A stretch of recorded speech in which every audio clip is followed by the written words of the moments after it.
If you could say 3 things to make your kidnapper uncomfortable, what would they be? I was watching a true crime show the other day and this girl had been carjacked. The suspect had already assaulted and murdered another young girl. This new girl, he was trying to have her drive him across the country at gunpoint. They eventually stopped at a hotel to sleep. While there, he threatened to end her if she told the clerk, didn't let her out of his sight, etc. Police were already looking for the suspect as his wife was a cop and he had stolen her gun and run off after confessing to the first assault/murder.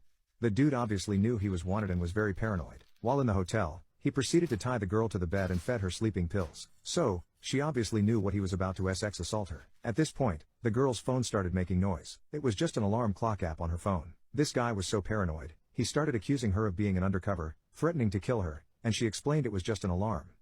I'd assume it was left over from a nap the previous day or that, like many girls, she sets an alarm to take her birth control at the same time every day. After the girl calmed the kidnapper down, she explained that it was the alarm for her to take her STD medication.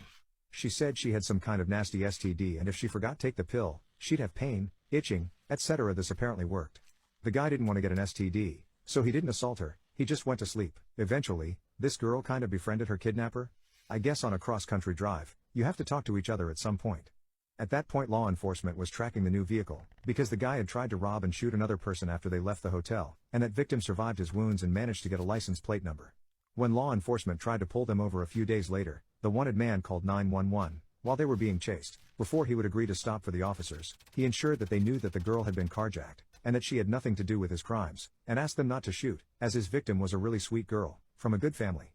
He was taken peacefully, but because he spoke so highly of his victim, she was wrongly suspected and arrested as a co-conspirator. However, they quickly figured out she was just a victim and she was released.